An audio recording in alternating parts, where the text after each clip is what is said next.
Jadi oleh kerana setiap yang hidup itu akan mati, maka kita tak boleh ada perasaan takut yang menebal kepada kematian. Okay? Maknanya takut kita kata sebab dosa banyak lah, sebab itu, sebab ini. Tapi sebenarnya sebab tak bersedia. Itu saja, okey. Sebab itu kalau kita nak bangunkan balik, ingat mati ini indah. Jangan kata untuk membolehkan kita buat persediaan. Auzubillahi minasyaitonir rajim. Bismillahirrahmanirrahim. Alhamdulillahirabbil alamin. Wassalatu wassalamu ala asyrafil anbiya'i wal mursalin wa ala alihi washabihi ajmain. Rabbi shrah li sadri wa yassir amri wahlul 'uqdatam min lisani yafqahu qawli. Sekali lagi kita panjatkan rasa syukur kerana dipilih Allah pada majlis ilmu. Maka ungkapan alhamdulillah harus menjadi bibir, menjadi buah butir kepada bibir kita untuk merasa nikmatnya sebagai hamba Allah. Dan Allahumma salli ala Sayyidina Muhammad merupakan satu lagi lagu yang harus tidak putus dengan lidah kita, sama ada dalam keadaan kita beribadah ataupun di luar ibadah, ataupun di luar kerja-kerja ibadah dalam tempat solat. Terima kasih Puan Salwa yang memberi ruang berharga ini walaupun dalam keadaan yang sangat pendek jangkanya, tapi Allah masih bagi, kita kata bom jangka. Bila bom jangka dekat nak meletup, betul tak? Ini dia antara bom jangka lah, jemputan bom jangka. Jadi kita kata, dan diingatkan siapa yang menunggu Ustaz Naim, Yusaini, ya Allah jauh benar mana kedatangnya. Okay, dia minta maaf banyak sebab tak sampai ustaznya hari ini. Jumpalah orang yang mungkin berkenan, mungkin tak berkenan, tapi macam mana pun kena berkenan sebab dah masuk dewan, betul?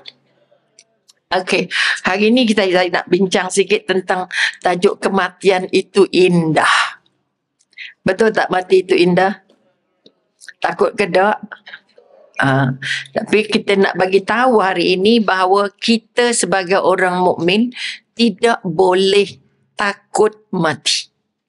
Sebab itu kita kata kematian itu sangat dekat. Bila kita kata kematian itu sangat dekat dan kita disokong oleh ayat Quran bahawa setiap yang hidup itu akan mati. Jadi oleh kerana setiap yang hidup itu akan mati, maka kita tak boleh ada perasaan takut yang menebal kepada kematian. Okay? Maknanya takut kita kata sebab dosa banyak lah, sebab itu, sebab ini. Tapi sebenarnya sebab tak bersedia.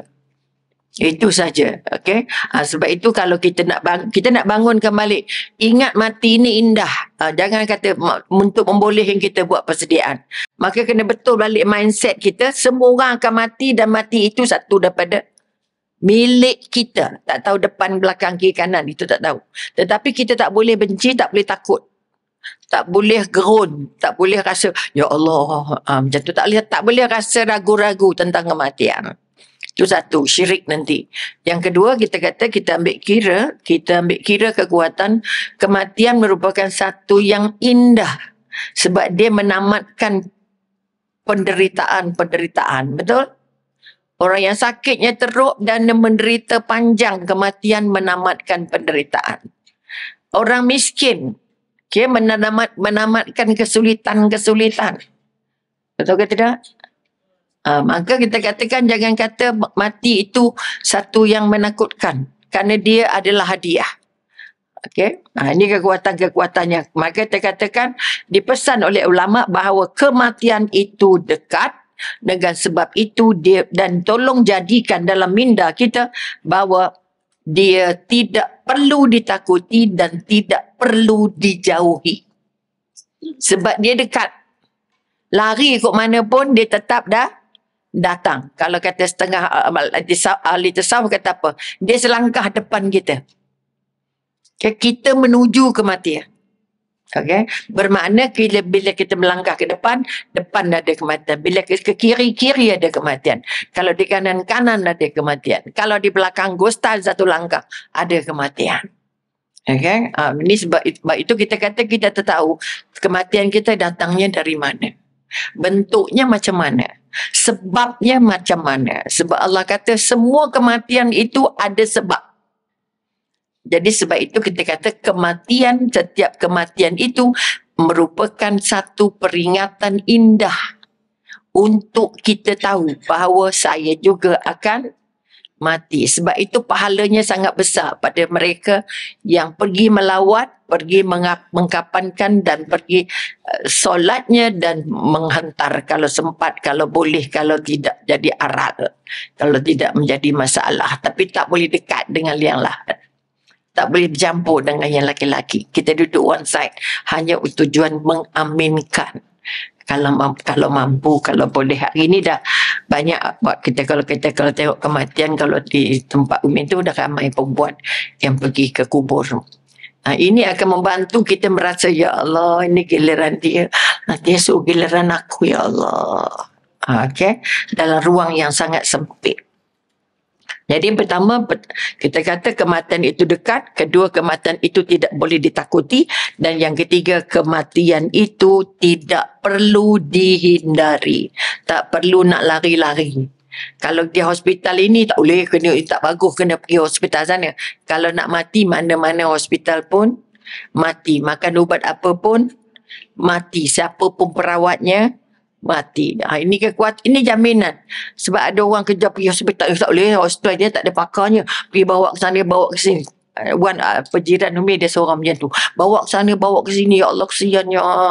Sekejap kata ke Serdang, sekejap kata ke PJ, sekejap kata. Okay. Tapi sebab kita konon-kononnya nak cari pakar-pakarnya. Jadi kalau kita kata berubat itu sebagai satu ikhtiar. Bukan satu proses melambatkan kematian. Kita pula rasa makan ubat tu melambatkan kematian. Dok. Betul ke tak? Setiap yang sakit mesti setiap yang sakit mesti berubat. Memanglah akan mati, tapi tak tahu adakah mati sebab sakit itu. Okay, jadi sakit mati boleh macam-macam sebab. Betul tak? Yang kita dah tengok aksiden lah, termal jatuh lah, itulah inilah. Telan air je, salah telan mati.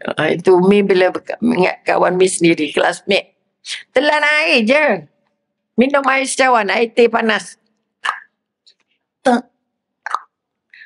3 tak ya. Oh, jangan, memang dia dalam keadaan sihat walafiat. Sejak itu tolong ambil kira bahawa nak minum tolong jangan bercakap, nak minum jangan ada makanan dalam mulut. Nak minum mesti duduk betul-betul. So, nak minum jangan kelang kabut. Kerana kita yang tua-tua ni, kita punya saraf tu dah kecil. Kita punya ruang tisu yang nak kembang kejutkan untuk kita telan tu dah tak berapa nak elastik. Kalau dulu kita kalau tercekik tu hilang. Lah ni tak, kena tolak ke air, kena tolak ke benda-benda lain. Okay. Dan bukan benda keras saja yang boleh buat cekik. Okay. Benda lembut saja boleh cekik. Sebab itu air saja boleh buat kita sesak nafas. Orang yang 50-60 ke atas lah. Yang muda-muda mungkin tak kot kan. Sebab dia punya tisu yang ada pada kerongkong kita tu, tempat nak lalu tu masih elastiknya besar. Ataupun rasa anjalnya besar, jadi dia boleh kemang-kencut. Tapi kita yang dah tua ni, tak tambah Umi lah, dia boleh sangkut bila-bila walaupun air, walaupun minum makan kuih kecil je. Okay. Kalau dulu ada tercekik dodol lah, itu betul lah, sebab dodol tu liat ke apa ke, lekit-lekit ke. Tapi lah ni roti pun boleh sangkut. Okay dah, itu satu. Jadi tadi kata kematian itu dekat, kematian itu jangan ditakuti, dan ketiga kematian itu jangan dihindari. Cara yang paling mudah ialah kalau kita ambil kira, semua Nabi sakitnya bermula dengan sakit kepala. Kalau orang kata migraine. Okay? Jadi sakit kepala ada pada semua utusan Allah. Sebab itu Nabi mula-mula sakit kepala, kemudian demam yang sangat tinggi, dan sakit kepala yang sangat-sangat kuat. Okay? Sebab kita tahu para Nabi sakitnya 2 kali ganda kita. Kalau kita demam 38 demam, kalau Nabi 2 kali ganda. Para Nabi dan utusan sakitnya 2 kali ganda. Kalau kita sakit kepala, aduh macam nak pecah. Nabi 2 kali ganda. Boleh bayang betapa sakitnya yang dibagikan kepada utusan Allah. Kalau demam, kita letak tangan tu, terperanjat sahabat, terpegang tangan Rasulullah. Kenapa panas sangat ya Rasulullah? Aku demam, kata Rasulullah. Jadi demam, aku 2 kali ganda demam yang kamu dapat. Itu yang sahabat terperanjat. Yang baru Nabi jelaskan bahawa semua para utusan diberikan Allah sakit yang 2 kali ganda. Sebab itu kita kata, kalau kita katakan Rasulullah nazak itu susah ke senang ke, kita lebih senang. Ataupun kita lebih susah bergantung dosa. Tetapi utusan Allah memang diuji berat. Sangat berat. Sebab itu kita kata, bangunlah keyakinan bahawa kita nak mati husnul khatimah. Okay? Doa lah banyak-banyak. Apa doa tu biasa sekali apa? Allah. Okay. Apa-apa doa saja yang penting. Kalau tak ingat Arabnya, ya Allah, mudah ke urusan sakratul maut, ya Allah. Mudahkan urusan sakratul mautnya, ya Allah. Mudah ke urusan sebab matinya, ya Allah. Dari sekarang lah kita minta, sebab kita nak minta syurga kan. Syurga kena minta, dapat free. Kalau kita tak pernah berdoa, sakit. Memang kita ada banyak pahala, tapi tak minta. Tak minta, Allah tak bagi. Jangan kata saya dah solat, dah pergi Mekah, dah umrah, dan tak payah minta lah. Dah banyak pahala kan? Jangan. Okay. Sebab pahala itu siapa yang bagi? Allah yang bagi. Sama ada Allah bagi pahala atau Allah bagi dosa. Kita tak tahu. Sebab balik bergerak pada soal hati. Okey. Kedua kita kata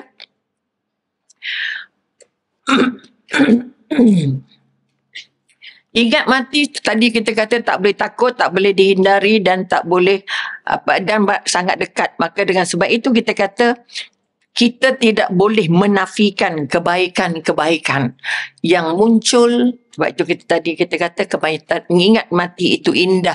Kerana apa? Ingat mati itu atau belajar dari kematian itu satu yang sangat memberi kebaikan-kebaikan. Okey. Antara kebaikan ini yang dibuat oleh ulama, katakan ingat mati akan memendekkan angan-angan dan harapan dan cita-cita. Okay. Pertama, angan-angan. Aku kalau boleh besok, minggu depan, bulan depan, nak ke sana, nak ke sini, nak ke sini, nak ke sini, nak ke sini. Itu angan-angan. Okay. Kalau kita, kedua kita kata harapan. Ni nenek-nenek ni, siapa dapat cucu? Allah, kalau boleh nak dapat cucu, ya Allah syukur Alhamdulillah dapat cucu. Kalau boleh nak sempat cucunya besar, saya nak ngajar ngaji katanya. Saya nak ngajar cucu saya ngaji sendiri. Ini interview dengan seorang nenek yang baru dapat cucu. Saya baru dapat cucu, doktor. Saya bercita-cita nak jaga cucu saya. Dan saya nak ajar dia ngaji sendiri.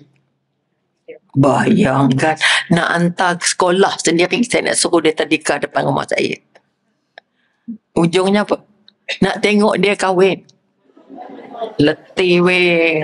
Itu kita kata angan-angan yang sangat panjang. Okay, impian-impian yang beyond kita kata. Jadi kalau boleh kita kata dapat cucu tu dah bahagia dah. Okay, tak payah lagi nak panjang-panjang. Nak tengok cucu konvo, nak tengok cucu kahwin, nak tengok cicit. Aduh, walaupun nenek kita ada dapat tengok cicit, tapi belum tentu masa kita. Sebab nenek-nenek dulu makannya sehat-sehat kan. Kita ni makan segera aja. Sebab itu segera matinya. Betul? Kemudian kita kata, itu yang kita kata cita-cita. Bila kita harapan dan cita-cita. Jadi tak payah pasang cita-cita banyak-banyak. Saya kalau boleh. Andai kata, adab je apa yang ada ni dulu. Okay, apa yang depan mata dia dulu. Itu untungnya kalau orang ingat mati. Maknanya ingat mati dia tak fikir nak banyak-banyak. Okay, bulan depan kami ke Korea. Bulan lagi satu kami ke Allahu Akbar. Ada kawan-kawan. Kita merancang begini. Baru balik Morocco. Minggu ni dah pergi Korea. Minggu depan tak tahu pergi mana. Okey, boleh, tak ada masalah. Tapi hati-hatilah, saya pesan itu je. Pergi Morocco, pergi Korea, mayat kena bawa balik. Pergi Mekah, pergi Madinah, mayat tak payah bawa balik. Okay, itu saja. Janganlah doa ke mati. Bukan doa mati. Sebab mati tak payah doa. Kerana ajal siapa pegang? Allah. Ada ke orang doa ke mati? Tak ada. Doa nak hidup je. Betul? Buat macam tu macam nak doa kita mati pula. Tak ada.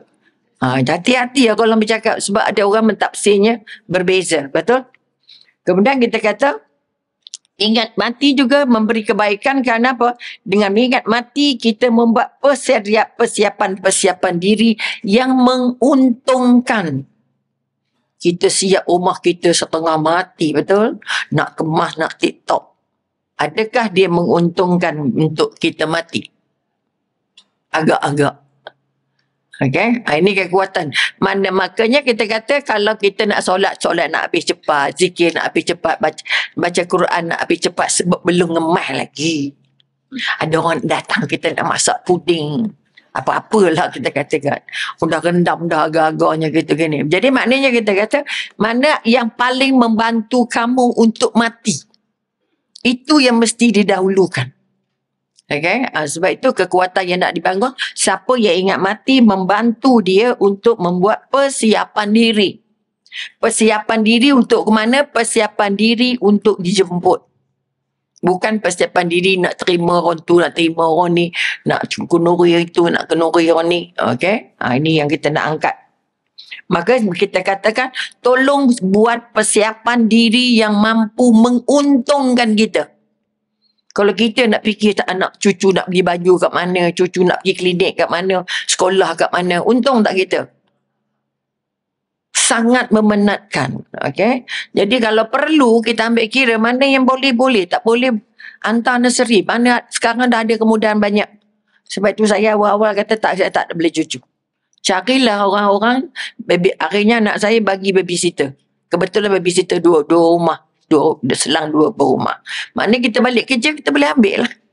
Tapi tidak 24 jam kita jadi bibinya. Okay? Supaya kita kata kita nak ambil interaksi dan sebagainya. Bukanlah tak nak langsung. Okay? Rugilah kira-kira. Tak boleh. Sebab kalau kita tolak langsung, kita tak dapat rasa muda tu. Cucu tu bawa kita aura muda. Kita nak lari, kita nak gelak, kita nak tolak dia, kita nak kita nak main-main. Kita berlakon macam-macam kan. Cak. Tahu tak? Nanti kita hilang. Hilang ceria, hilang rasa muda. Sebab bila kita tolak cucu kita, ya Allah, aku makin nolak anak aku, sekarang nolak cucu pula. Itu ruginya. Dan sayang kita double triple dengan anak dengan cucu.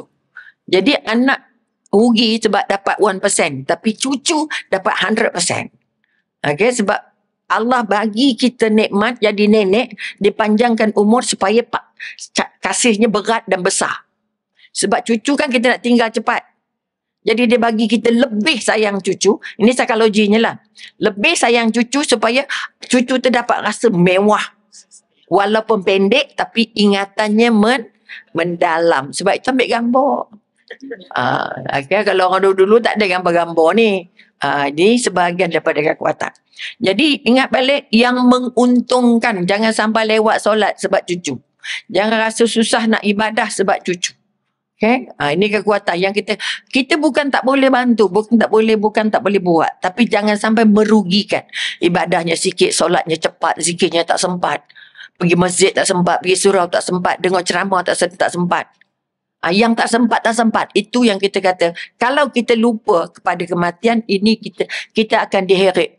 Itu kita kata ada hati yang rosak dengan hati yang baik. Bila hati yang rosak didorong, kita hati rosak, hati yang bersih tak bersih. Kalau ulama kata apa?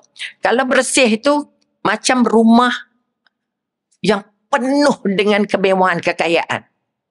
Hati yang beriman, hati yang warak, hati yang ingat dia nak mati, dia akan bersedia, betul?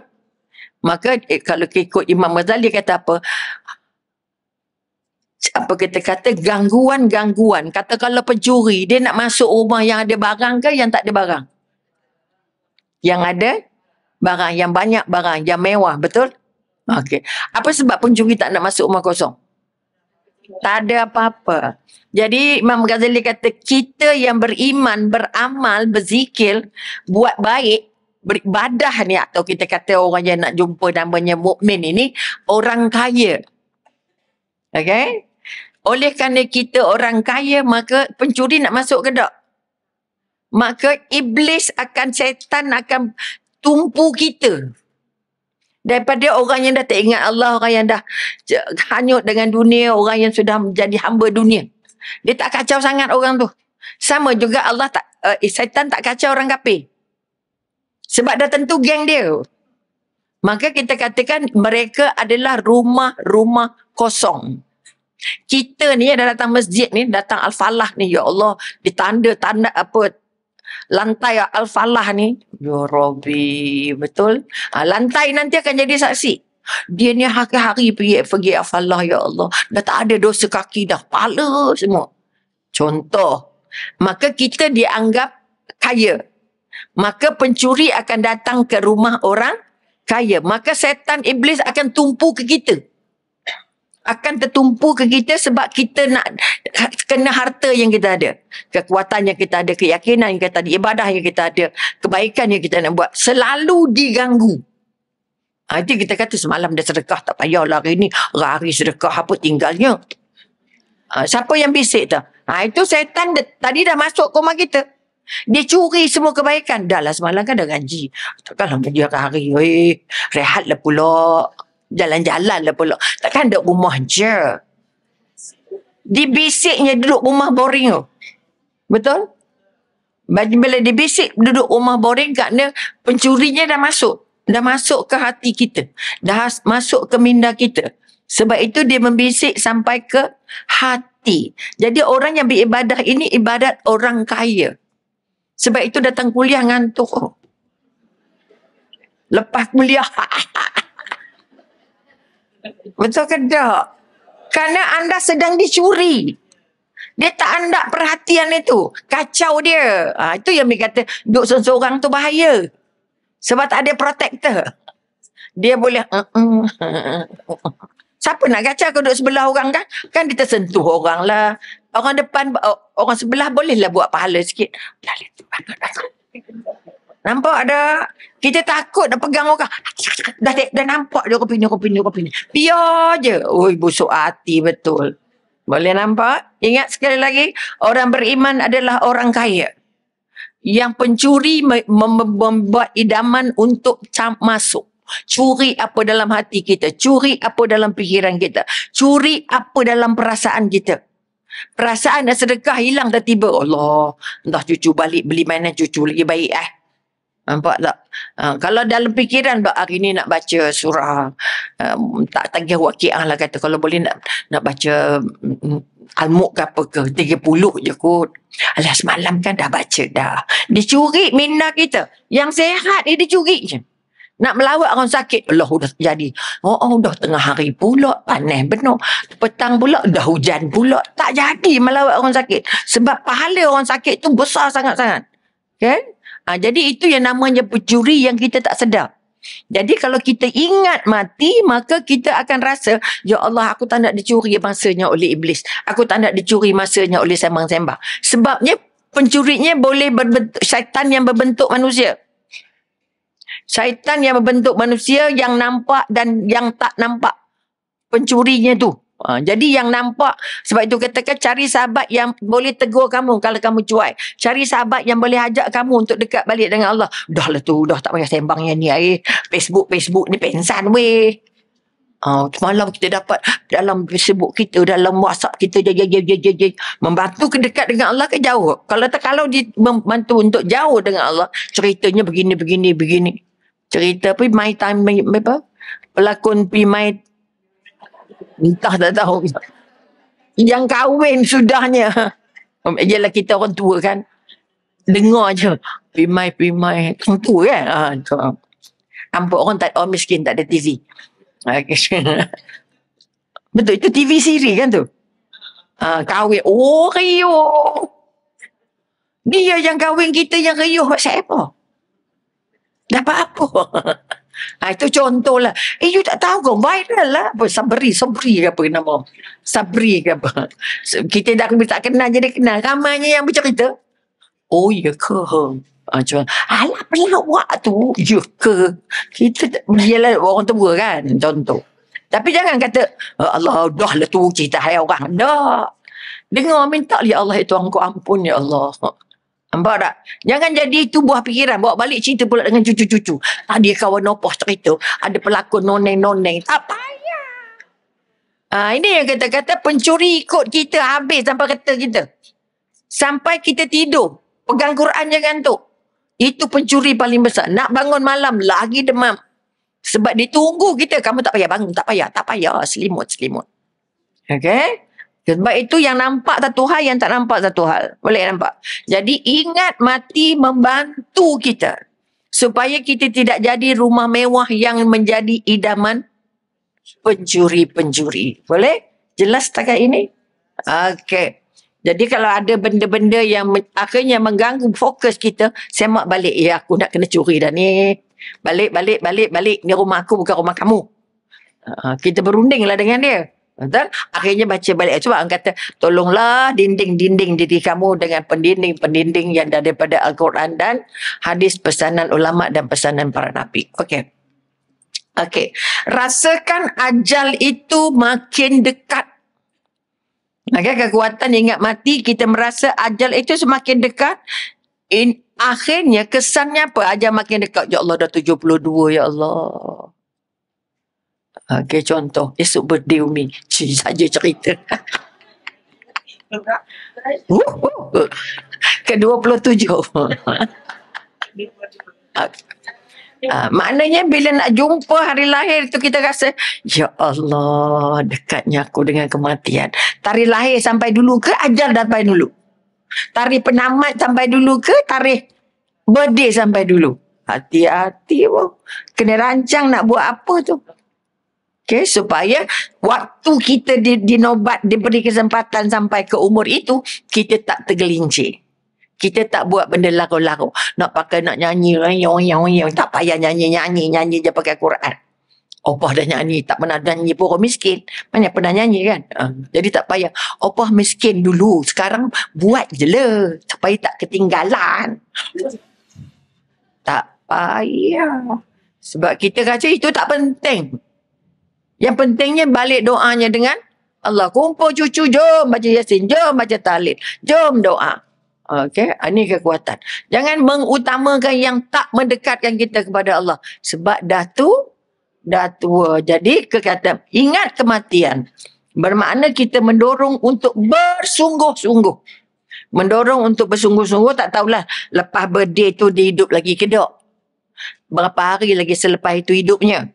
Dan berazamlah bahawa selepas tarikh itu saya nak jadi lebih baik. Kalau dimatikan selepas itu pun saya nak mati dalam keadaan lebih baik. Ini yang kita katakan untuk lebih beramal, untuk melakukan amalan-amalan yang kategorinya soleh.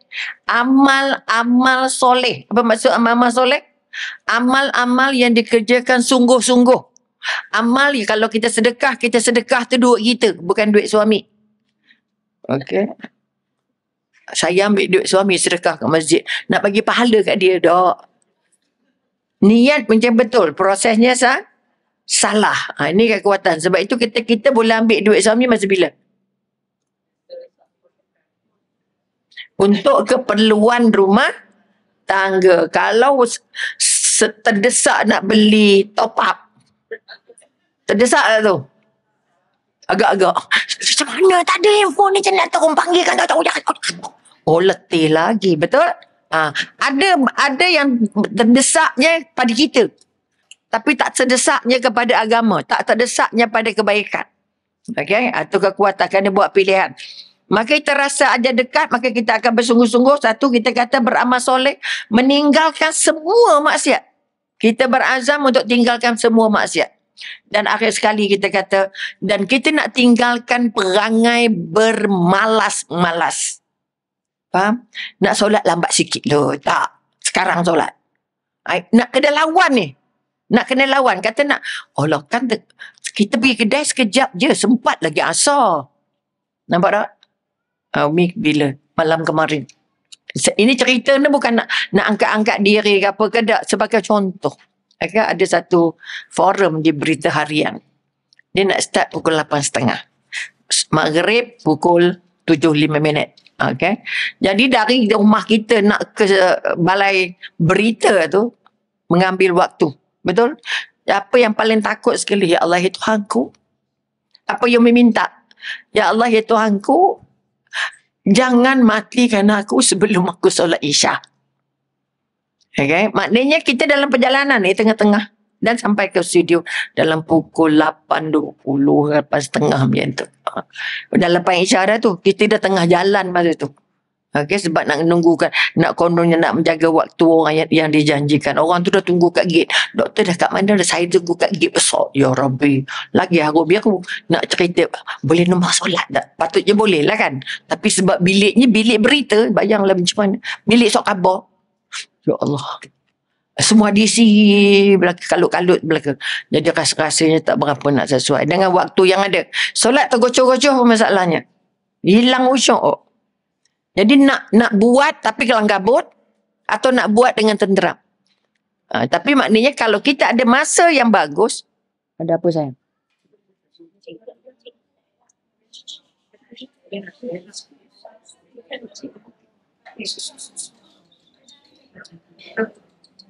Okay, dia faham. Cakap je elok, jangan situ. Tempat lain lah. Okay. Dekat perhatian dah ke kucing. Tolong selesaikan masalah. Bekak dah gitu.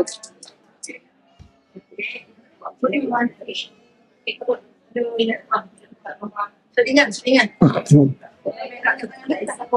InsyaAllah. Pegang leher. Okay, minta maaf banyak. Okay. Sebab itu konsep bermalas-malas ini paling mudah ditiupkan. Sekejap lah. Minum sikit je. Makan sikit je. Rasa je. Betul tak? Rasa je duduk terus. Dah rasa sedap. Akhirnya kita tak perasan yang kita kehilangan waktu. Maka perangai bermalas-malas maknanya bertangguh-tangguh. Kalau kerja bertangguh, sebab itu demi masa. Aku tak tahu, aku ada sikit masa demi masa. Sebab itu Imam Syafi'i kata apa? Kalau kamu pegang itu sebagai lesen untuk hidup, tak payah surah lain, kamu akan jadi baik. Okay? Siapa mampu jaga masa? Sebab masa akan ditanya. Betul? Kemana masa kamu gunakan? Kemana nyawa umur kamu gunakan? Itu maknanya soal tentang masa. Maka kita kata tadi, kalau kita merasa ajal kita dekat, pasti kita akan bersungguh-sungguh dalam beribadah dan kita nak buang semua sikap bermalas-malas.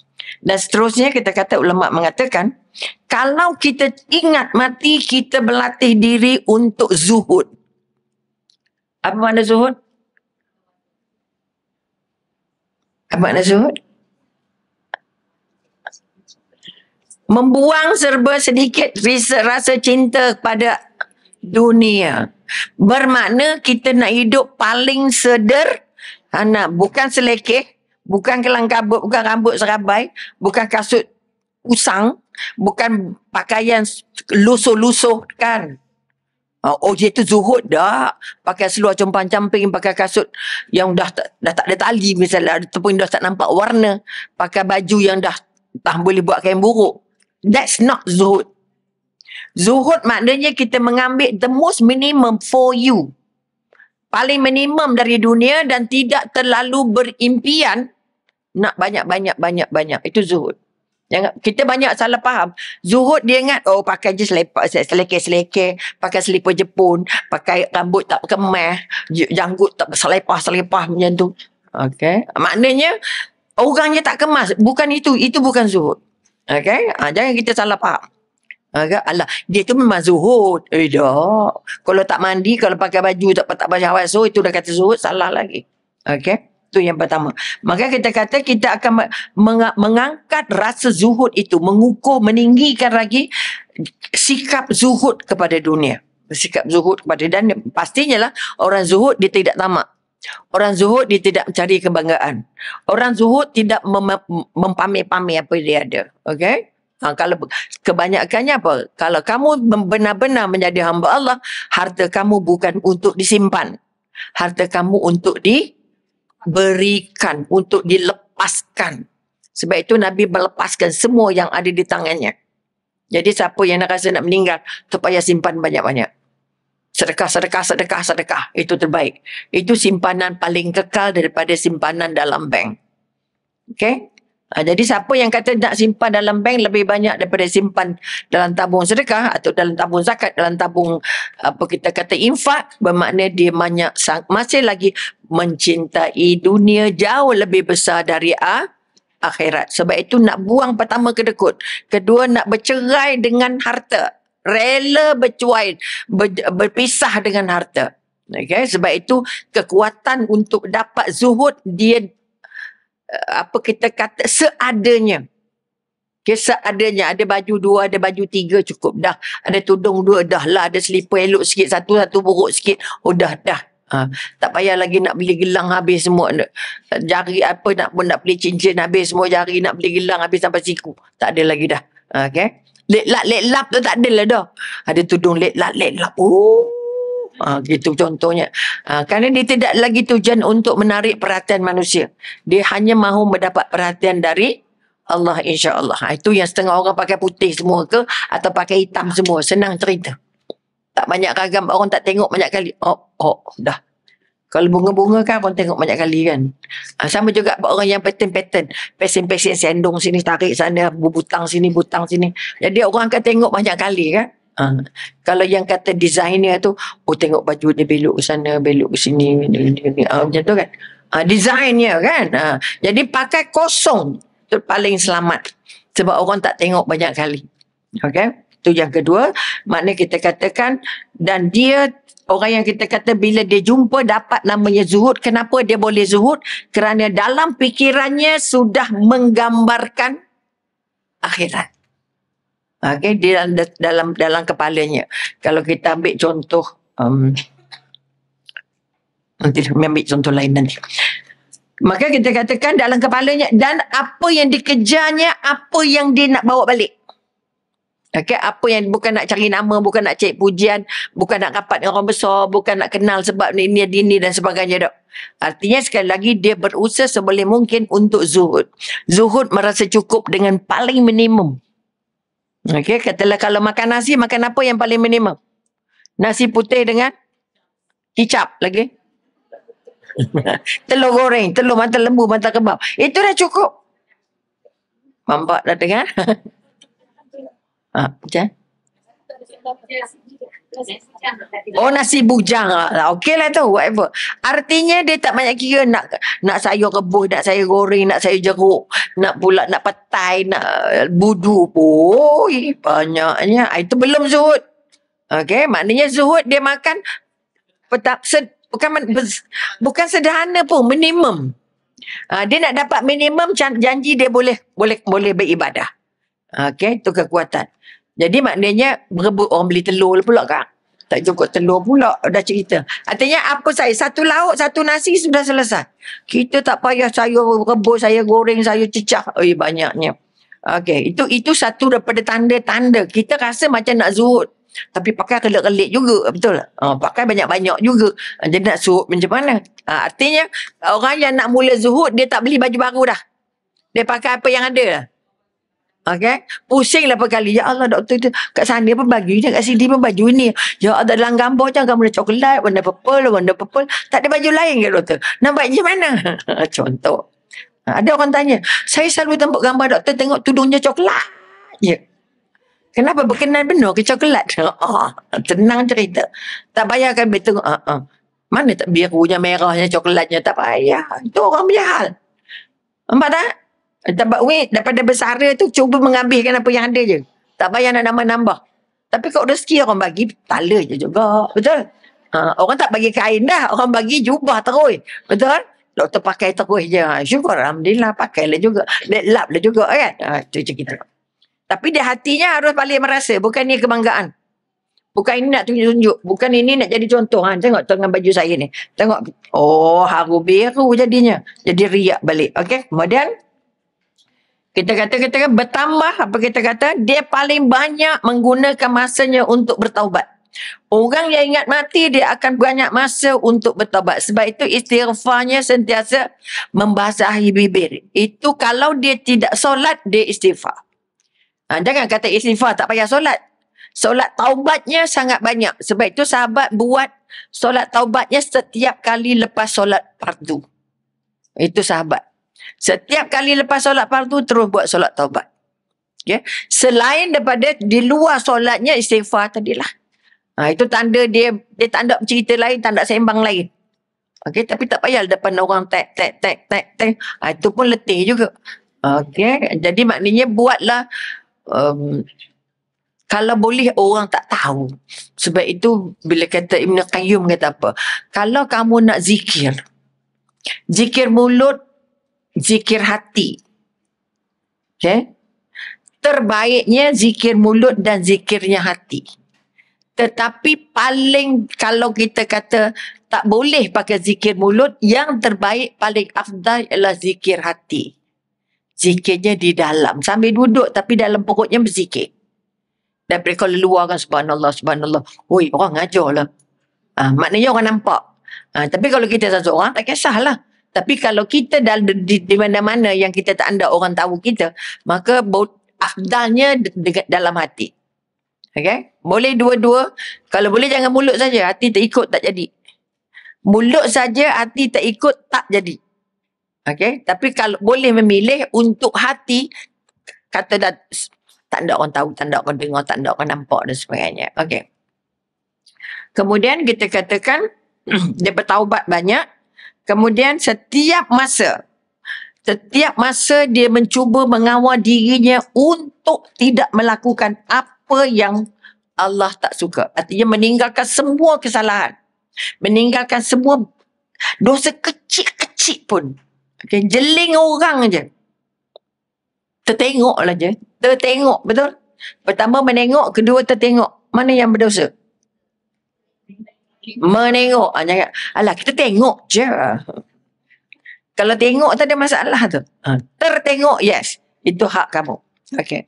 Maka kita kata, dia mencuba untuk mengelak daripada halangan-halangan yang boleh menggugat ketaatannya. Dia cuba berusaha sebaik mungkin untuk mengelak. Tak ada halangan-halangan yang menyebabkan mengubah atau merosakkan ketaatannya. Okay? Maknanya kita kata taat pada Allah pada setiap masa tanpa ada gangguan. Katalah kalau pergi ke Nuri, dia nak pergi pukul berapa? Jemputan pukul 11, betul? Atau 12. Kalau pergi pukul 12, apa terjadi? Terjebak dengan Zohor. Jam tak kisah. Itu dunianya lagi. Sebab dia menghalang daripada tergugat ketaatan. Boleh faham? Maknanya kita kata kalau pagi dia start pukul 10, maka dia boleh buat duha pagi. Okey. Kalau nak pergi ke Nuri tengah hari, menunaikan jemputan tu wajib. Okey. Jadi dia tidak memilih untuk pukul 12. Dia memilih mungkin pukul 11. Ataupun selepas Zohor, lepas pukul 2. Tapi taklah sampai pukul 4. Supaya tak terjejas asar. Dia akan merancang begitu. Ke nak pergi pasar ke, nak beli pergi mana ke, nak melawat orang ke, kalau nak travel ke dan sebagainya. Dia akan menjadualkan supaya tidak ada masa ketaatan dia yang terganggu. Sebab itu kata plan your apa benda yang kita nak plan. Kalau kita kata fail to plan, maknanya kita fail lah. Jadi mak kita plan first. Kita belancang siap-siap nak gerak pukul berapa, nak singgah solat zuhur. Di mana tolnya, tapah ke, di mana ke. Okay. Kita rancang nak pergi tandas je. Betul? Rancang nak makan, rancang nak solatnya tak kan? Alah, sekejap je lagi. Kan kita boleh jamak. Lekah je pagi apa tu. Okay. Perut tak boleh jamak pula. Makan juga. Jadi kalau pergi tandas, jalan teruslah. Maknanya dia memilih, dia berhenti pada waktu solat. Dia mana makan, pergi tandas terus solat. Ini kekuatan. Saya tu nak jamak, nak apa tak kisahlah. Tapi dirancang siap-siap. Bukan tanya driver, macam mana nak berhenti tak? Driver nak suruh apa? Cepat sampai. Okay? Kalau driver mesti nak cepat sampai. Maka soalannya nak sampai pukul berapa? Jauh lagi ke dok? Boleh nampak? Nak berhenti ke dok? 3 ni soalan yang kena pegang. Pertama, berhenti mesti di R&R yang boleh solat. Ada tandas, ada makan. Betul? Bergerak berapa? Make sure katalah kalau Umi balik Ipoh, lalu Perak, lalu Tapah tu waktu makan. Sebab situ besar tempatnya dan banyaklah kemudahan. Betul? Kita jarang-jarang. Sebab itu 3 perkara orang tanya. Pertama, berapa jauh? Kedua, nak sampai pukul berapa? Ketiga, nak singgah ke tak? Ini kena bagi tahu dengan pemandu, siap-siap. Kita gerak pukul ini, tempoh perjalanan 2 jam. Okay, kita nak start pukul berapa? Kita start pukul 10, maknanya pukul 11 makan tengah hari ke apa. Ataupun pukul 12, contoh. Artinya kita ada waktu singgah yang betul-betul tidak menjejas ketaatan. Tapi susahnya nak pegang. Kan kita yang driver, anak driver. Kita nak dengar cakap anak kan dia memang marah, payah. Suami bukan nak dengar. Okey, ada kes seorang pemandu bawa ketua lah, tak payah cerita, ketua jabatan mana.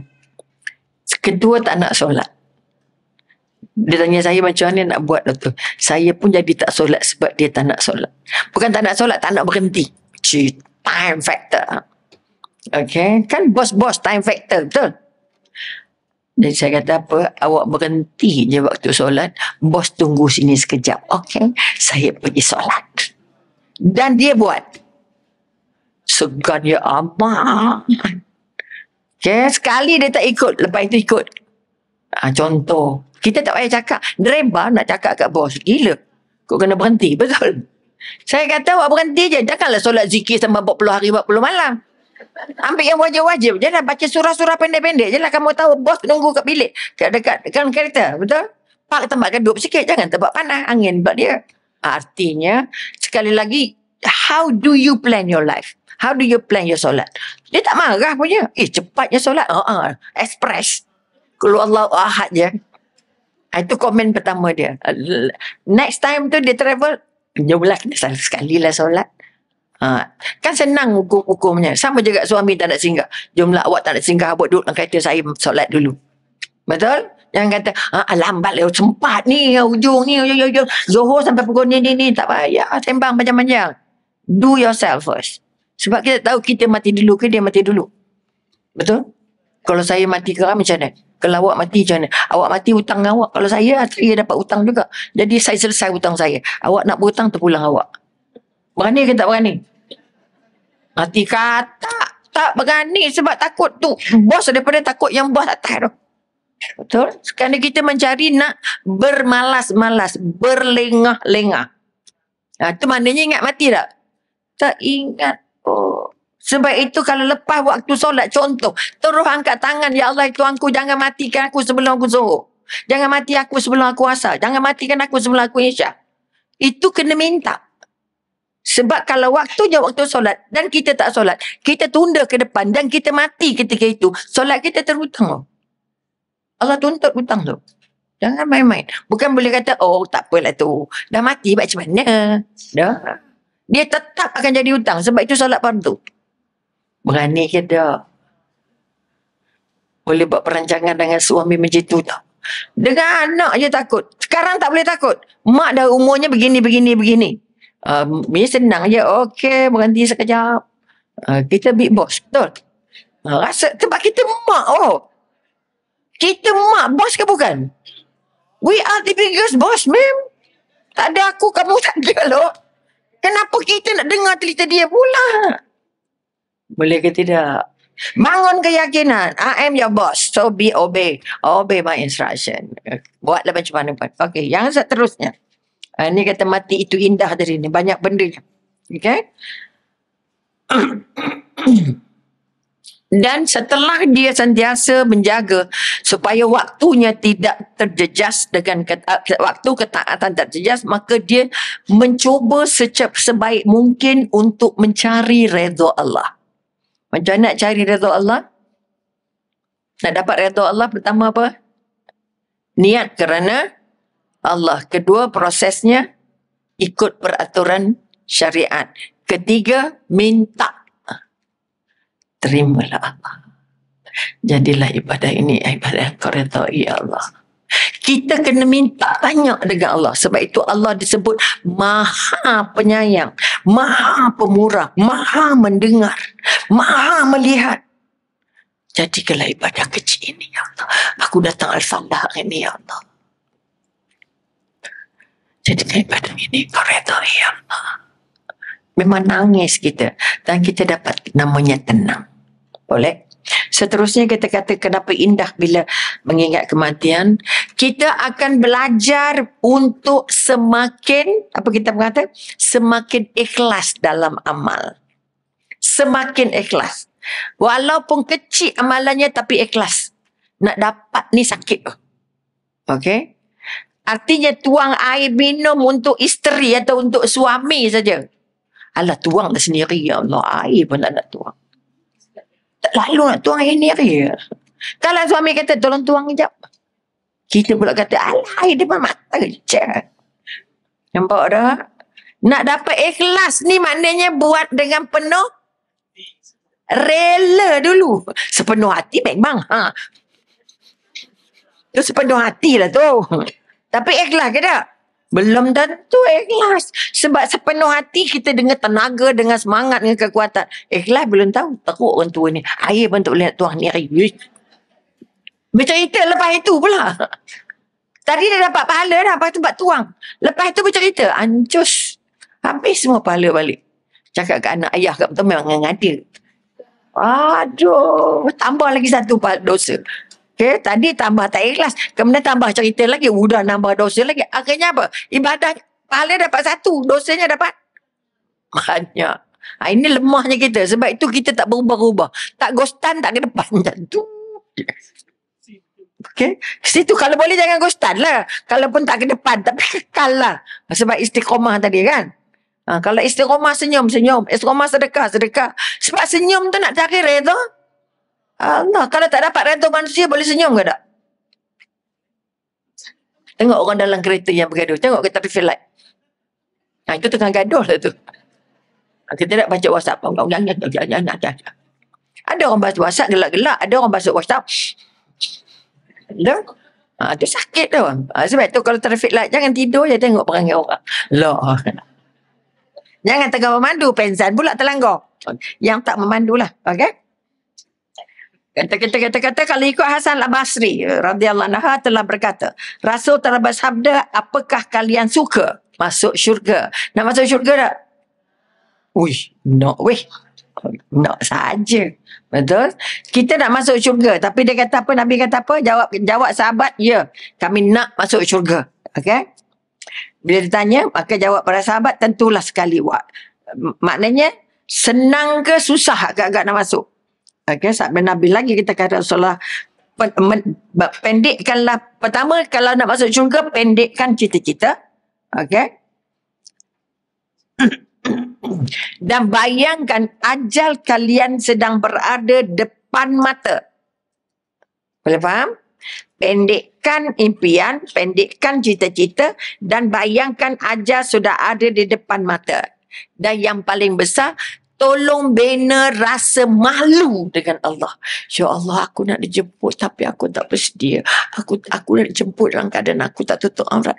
Aku nak dijemput dalam keadaan. Boleh tak?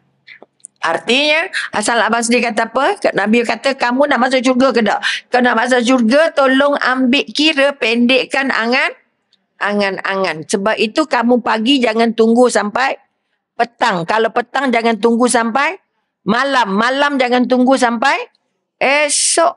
Maknanya kita tidak diberi ruang untuk lengah-lengah.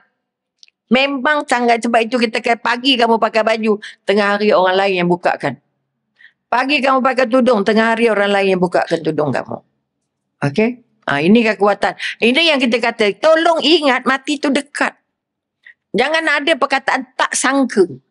Dia nampak sihat. Ya Allah. Sebab sihat bukan jaminan untuk tidak mati. Maka Nabi kata apa tadi kata? Dan yang paling besarnya yang kita nak angkat ialah, pertama, ajal tu di depan. Depan mata kamu. Maknanya kamu dah nampak. Depan mata kamu maksudnya tak ada jarak yang nak lari lagi dah. Depan mata kamu maknanya real. Sangat benar. Okay? Dan paling penting nak bina rasa malu dengan Allah. Malu yang benar-benar malu. Okay? Aku malu nak jumpa Allah. Ya Allah, aku malu dan menghadap dan keadaan tidak terampun, ya Allah. Maka ampunkanlah aku, ya Allah. Aku malu menghadapmu dan bawa dosa, ya Allah. Aku malu menghadapmu kan tak buat kebaikan yang betul-betul baik, ya Allah. Ini rasa malu yang sungguh-sungguh. Kita mengadu dengan, kita bercerita dengan Allah, aku malu tu, malunya jadi sedih sangat. Okay? Ini pesan dia nak. Pertama, rasakan dekat. Kedua, bila rasa dekat depan mata, menyebabkan kita tak payah panjang angan-angan. Dan yang akhir sekali, tolong bina rasa malu. Sebab itu kata tutup aurat bukan di luar rumah je. Kita dalam rumah, hoi. Okay, kerana apa? Kita ingat Allah ada kat luar rumah je ke? Kita tutup aurat kerana Allah, tapi kat rumah, kan gombang baju gombang segala benda. Kita tak ada pula rasa malu. Sedangkan Allah, kalau kita dijemput dalam keadaan tak tutup aurat tu, malu tak? Jangan main-main tau. Sebab kita punya rasa malu dengan Allah tu tak real. Tak sungguh-sungguh. Sebab itu balik kan, sangkut kat kursi. Betul. Orang datang kelang kabut. Dan baju dia tak kisahlah nampak ke tak nampak ke, ketiak nampak ke tak nampak. Sebab kita tak pernah rasa malu yang sungguh-sungguh dengan Allah. Ini yang kekurangan kita. Jadi sekali lagi, bukan sebab orang tua. Mati bukan kerana tua, mati bukan kerana sakit, mati bukan kerana apa? Miskin bukan mati kerana kaya. Tak. Artinya sakit kamu. Orang kaya mati, orang raja pun mati. Raja mati, orang kaya mati. Ada, bila pernah terdengar lagu tu.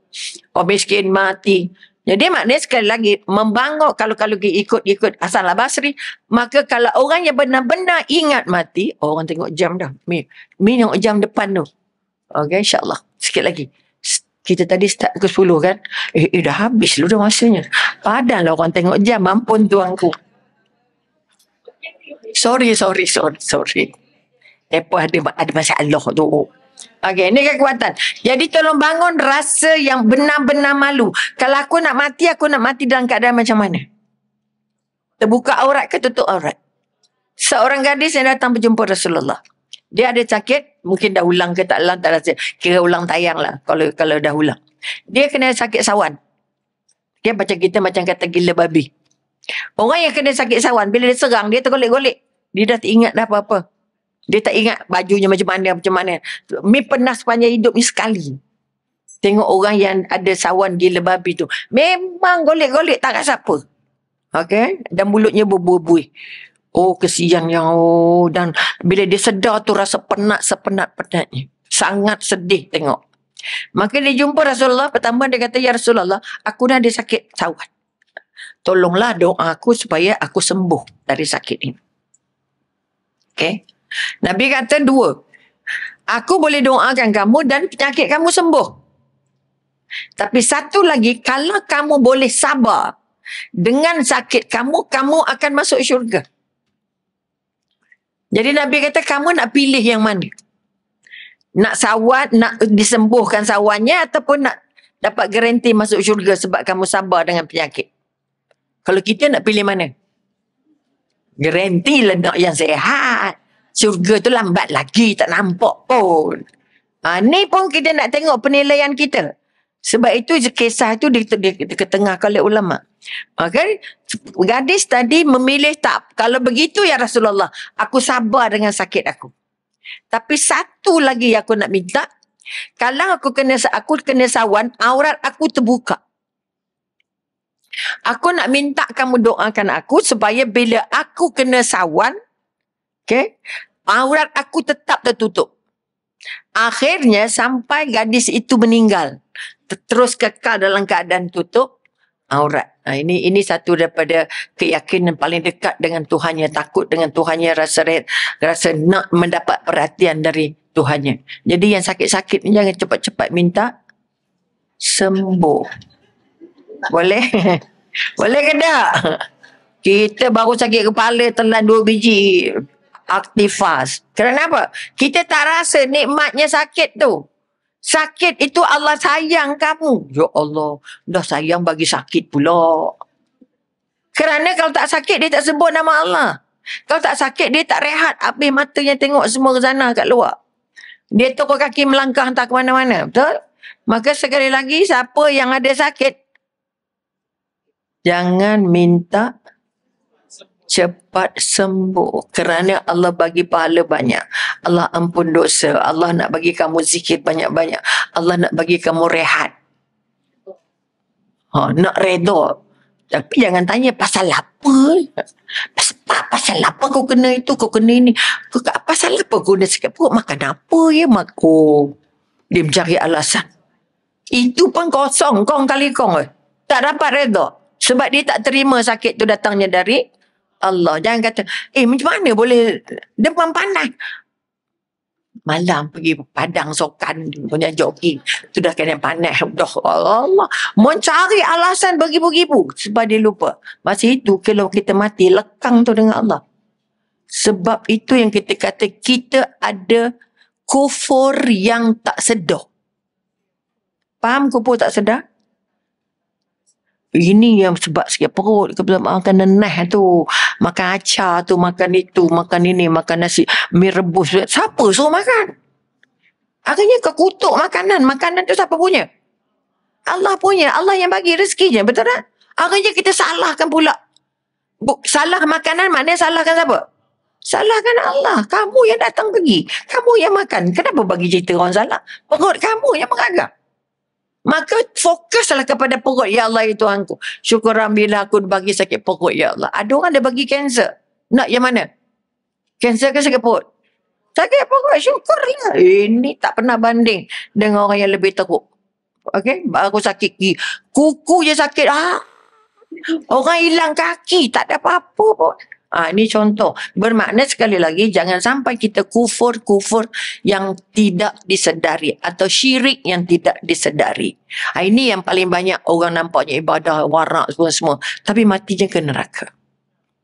Ada orang nampak sesaja, simple je orangnya, okey-okey je. Tengok-tengok ke syurga. Ada orang yang buat dosa 4 gantang. Ya Allah, seorang pemuda yang terus banyaknya dosa. Masa nak meninggal, masa dia sakit, Nabi datang melawat. Apa perasaan kamu? Aku rasa sakit aku ini memang akan bawa mati. Tapi ya Rasulullah, aku ni banyak dosa. Ibadahnya sikit, dosanya banyak. Apa perasaan kamu terhadap Allah? Kamu nak jumpa Allah? Aku sangat yakin bahawa Allah itu, rahmat Allah itu seluas langit dan bumi. Dan balasan Allah itu biasanya kecil. Maka aku bertaubat. Aku tetap mengharapkan rahmat Allah. Kalau itu yang muncul masa kita nazar, insya-Allah Allah ampun. Nabi kata dia masuk syurga. Ini kekuatan dengan syarat taubat.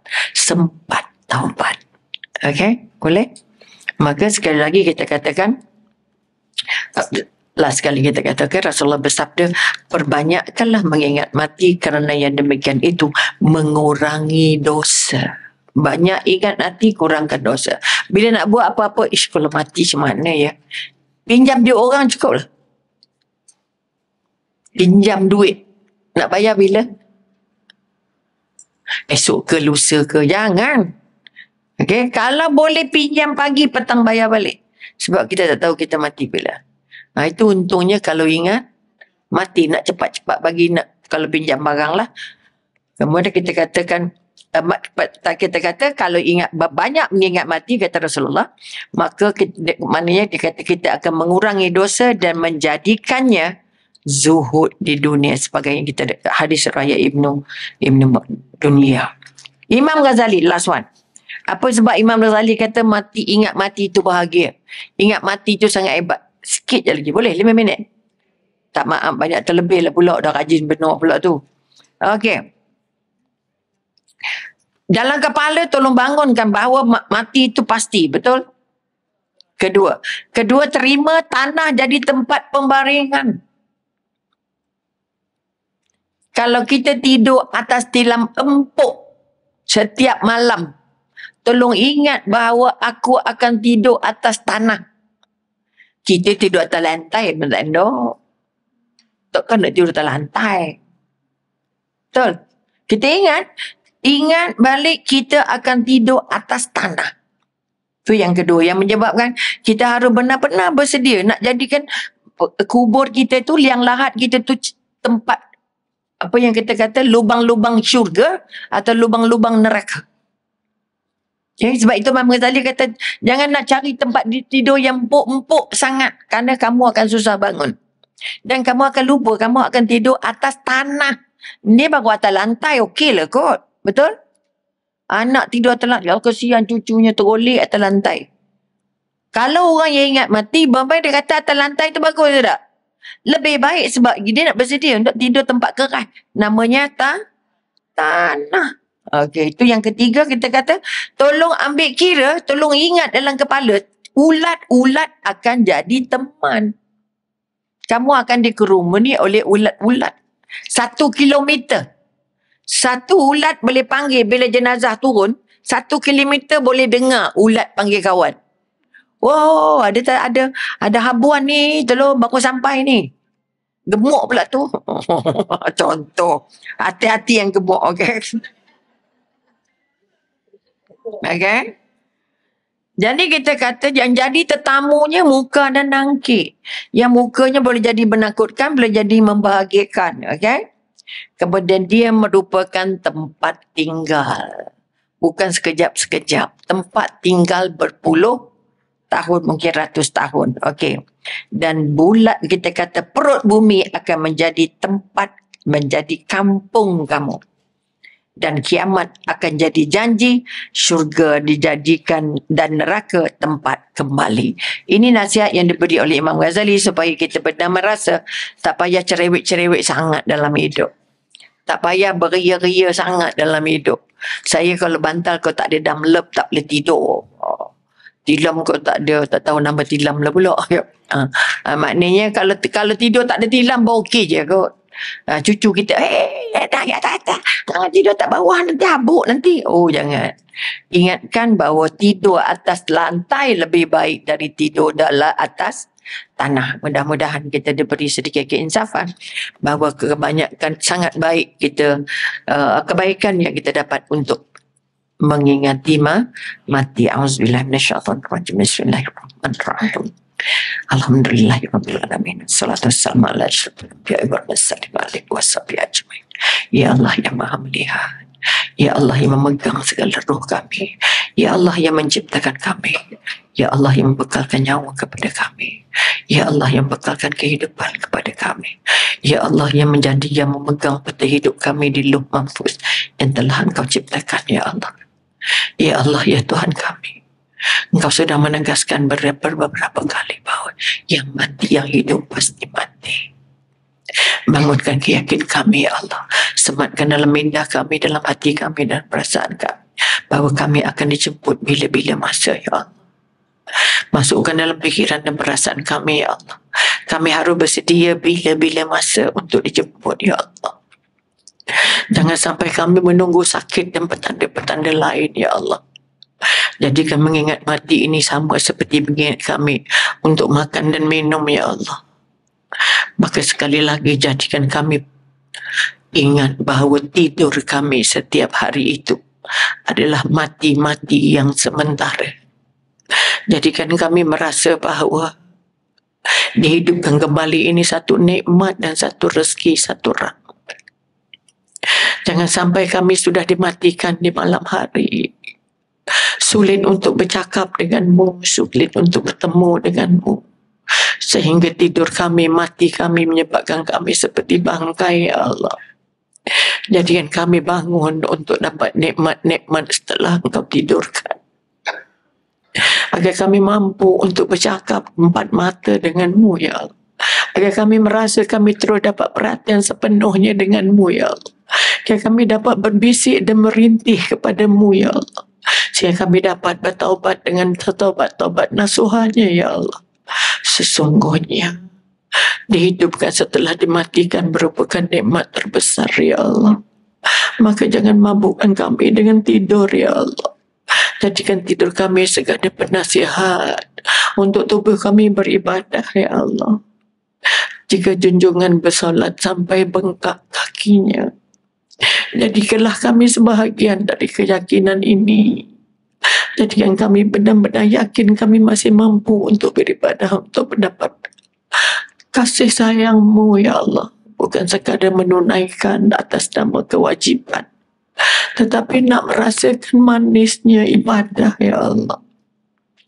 Jika ulama mengatakan aku bersolat, beribadah 30 tahun, tapi aku masih merasakan beratnya, sehingga aku melakukannya sehingga ke 30 tahun seterusnya, barulah aku merasa manisnya ibadah, manisnya berzikir, manisnya bersedekah, manisnya solat, manisnya berpuasa, ya Allah.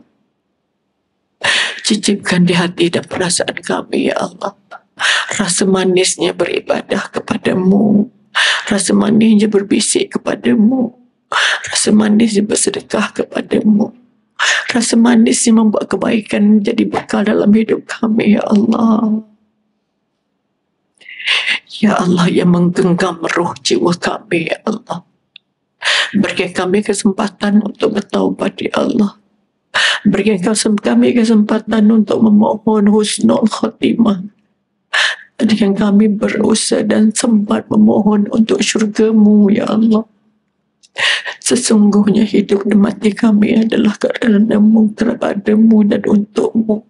Mencari redha-Mu, ya Allah, dan layak ke syurga-Mu, ya Allah.